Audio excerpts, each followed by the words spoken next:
So here is the addendum, or part 8. 8 is a good number.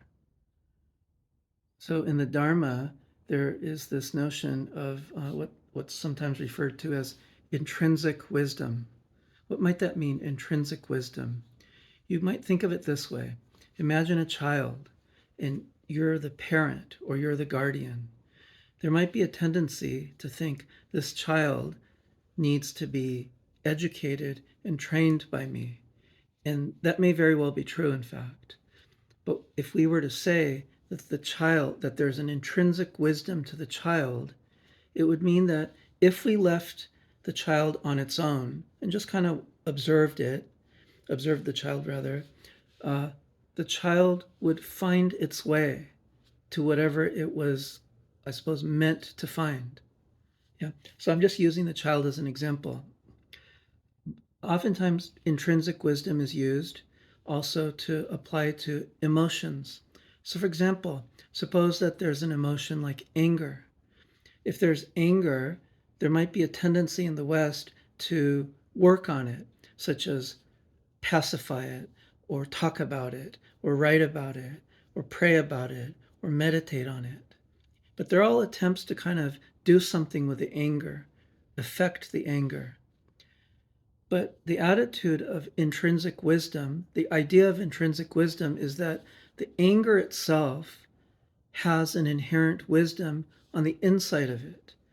And that if one simply allows for the anger to be, and that doesn't mean, oh, I'm going to let myself be angry and I'm just going to kill people. That's not what allowing for anger is. In fact, I would say that that's acting on the anger. But if one can sit, there's anger, and imagine not moving, but there's anger, and one is allowing for that anger to just move, to be within one's body and mind, then that anger will have a way of self-correcting itself without any interference from us. All we need to do is to allow for it to be. Now, most human beings, if there's anger and we're allowing for it to be, we're suffering it. Yeah. Suffer doesn't just mean feel bad, it means to have done unto us. So we suffer the anger. So it's an unpleasant sort of experience for most human beings. But in allowing for the anger to be, we suffer it. And in suffering it, the anger can self-correct. A word that's often used is the anger will self-liberate. It will resolve itself without any interference from us. And so then the anger sort of self-liberates. And it's as if, oh, there is no anger anymore. Because it's liberated itself without us working on it, without us doing anything. And where did that come from? It came from allowing for that to be as it is. And where does that come from? It comes from the basic view that the anger is as it should be. There's nothing to fix. There's nothing to correct. And that comes from this understanding that we can't change others. We can't change ourselves.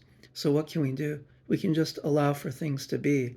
And allowing for things to be, things out there, things within, are allowed to self-correct. The intrinsic wisdom within all things will self-liberate themselves. And we're just sort of this open space of mind, allowing for all things to arise and dissipate. And I would say that that's the ultimate practice of relaxation. And I would also add that it's simply the most effective and efficient way for things to change. Because when we allow for things to be, they take their natural course with no interference, no forcing, no coercion. So they take the quickest, easiest, most natural path, and they resolve themselves of their own accord. I think I could say more, but it would just start getting redundant, repetitive. I already probably am repetitive for some of you. So anyways, I believe I might be close to an hour and a half, an hour and 25 minutes. So that's pretty good. Okay, that's the end of this series. Hope you enjoyed it. All right. What is this today?